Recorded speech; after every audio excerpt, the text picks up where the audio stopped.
This is the site of the Battle of Hastings. After almost 1,000 years, no traces of the bloody conflict can be seen. But here, the fate of England turned. It's where a king was killed, and his victor claimed the throne.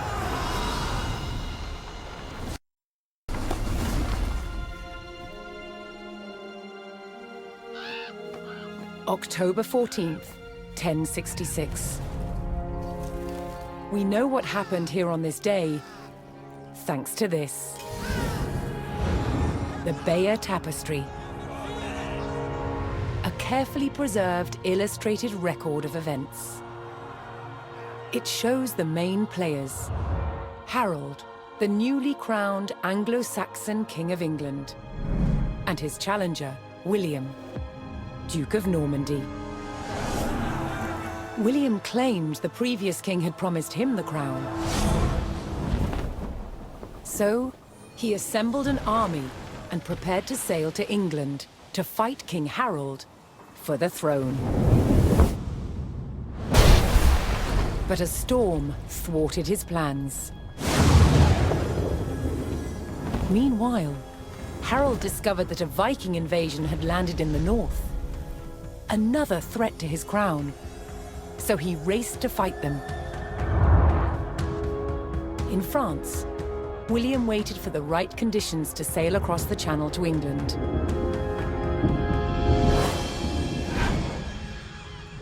The weather cleared.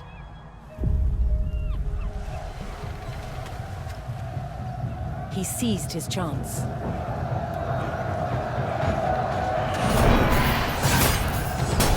250 miles north, Harold had defeated the Vikings. Now, hearing of William's arrival, his army sped south. At 9 o'clock in the morning, on this hill, William's Norman army were ready to do battle with Harold's Anglo-Saxon men. The stage was set, and up for grabs, England itself.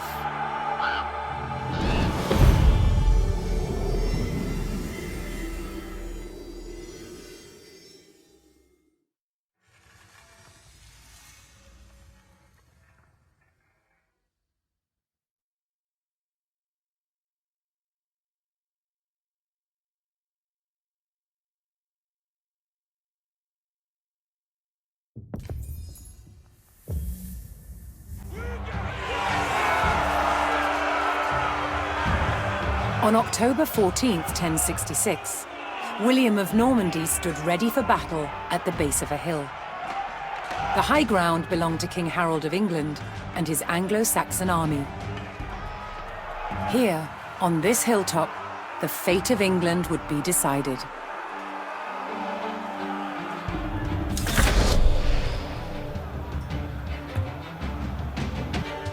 Soyez prêts, compagnons. L'heure est de besoigner. Si attendons. William's Norman army made the first charge, launching a direct assault on the shield wall.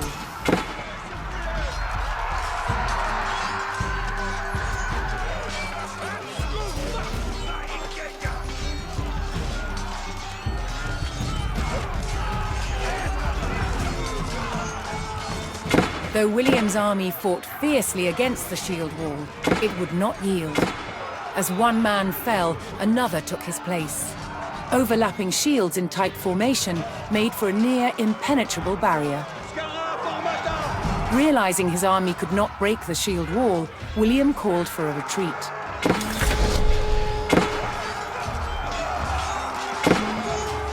He aimed to lure the Anglo-Saxons into a false sense of victory, causing them to break formation.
William the Conqueror had recaptured York from the rebels.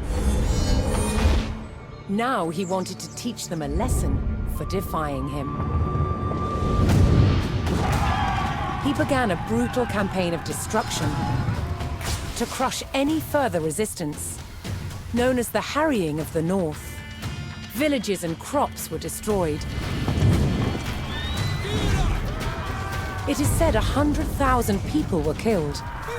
With ruthless efficiency, William the Conqueror had secured obedience in his new kingdom. But it wasn't to last. It would be thrown into chaos by his own children.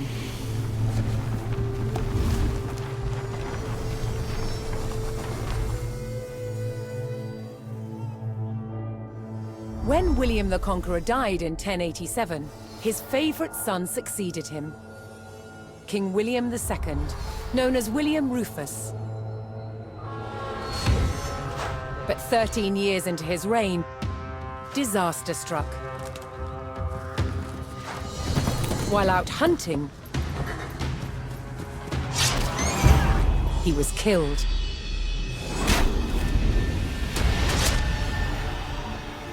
William's youngest brother took his place as King Henry I. But there was a problem. At the time, Henry's elder brother, Robert, Duke of Normandy, had been on crusade. When he returned, he was furious that Henry had grabbed the throne. From Normandy, Robert attempted to invade England to claim the crown from his brother. But he failed and returned home. In retaliation, Henry struck back.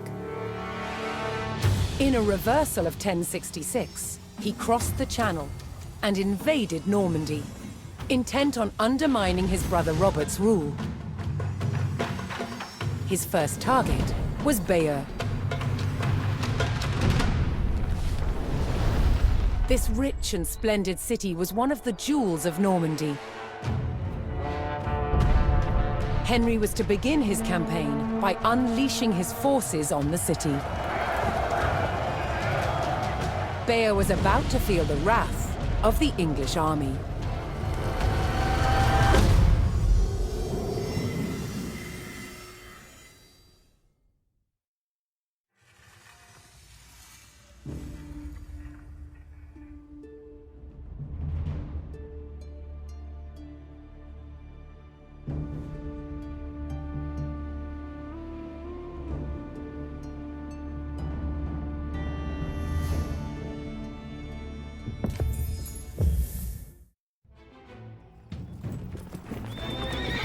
In the brotherly feud over Normandy, King Henry I set out to make an example of Bayeux, a town still loyal to his brother Duke Robert. Henry's archers took up position on high ground outside the city and faced an immediate attack by Robert's cavalry patrol. Having deployed their palings, Henry's archers were well protected against the cavalry charge. They defeated the first patrol.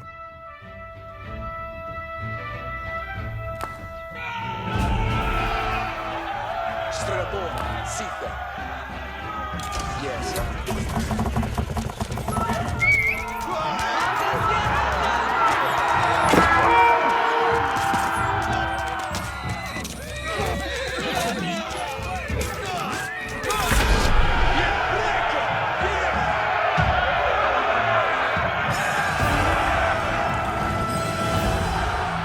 As Henry set his sights on burning Bayeux, more reinforcements arrived to join his army. Cometh on. Strelbord, Gerwa. Yewe Wigenda, Dida hit.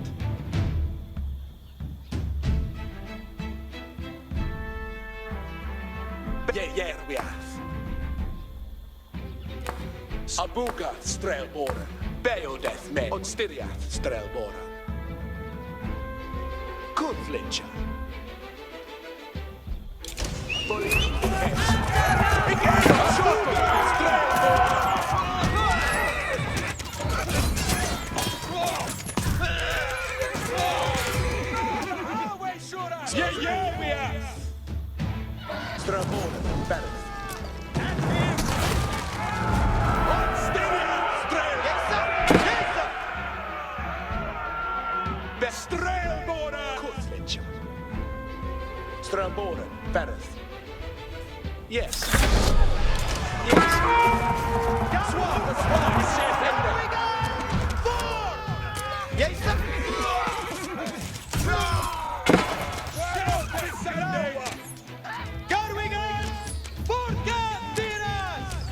Yerwa! Garwiga! Strelboren! Yerwa!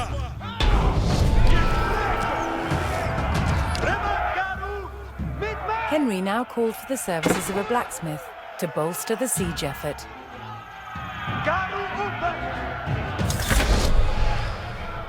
Nu, Tulkes, setteth ya. Ut readeth nu, Tulkes. Battle of Hastings, the death of one man changed the course of history. The Anglo-Saxon King Harold was killed here, on England's south coast. His army defeated by William of Normandy. Anglo-Saxon rule was over forever.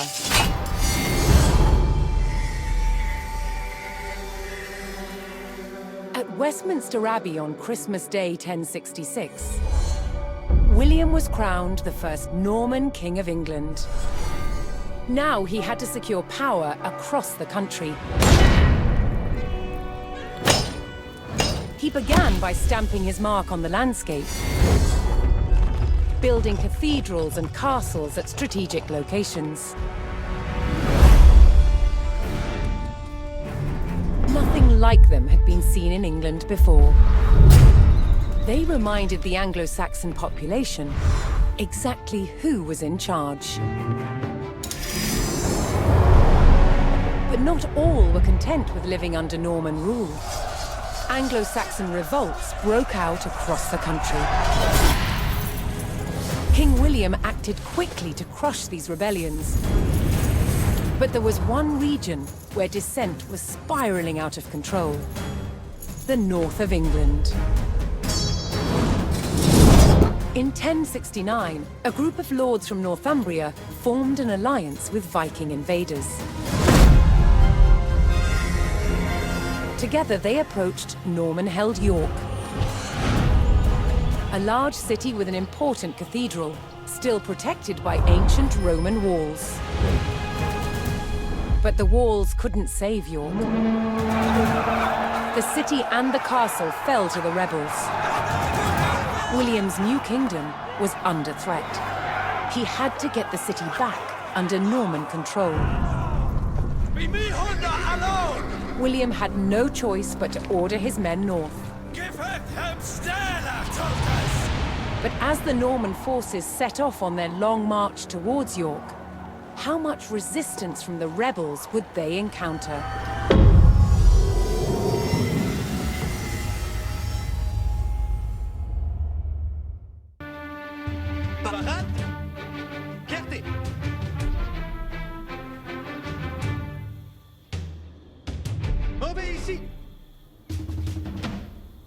Quiete, cavals!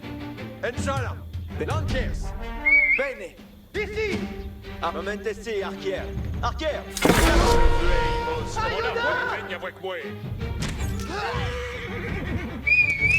Very good!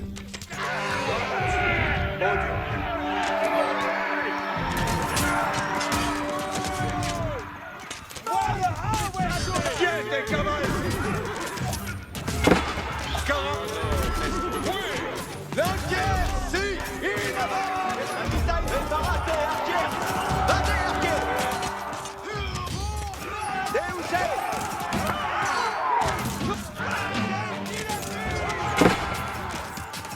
Ambula! Deusé! Sonics nuevo que huir a los paredes!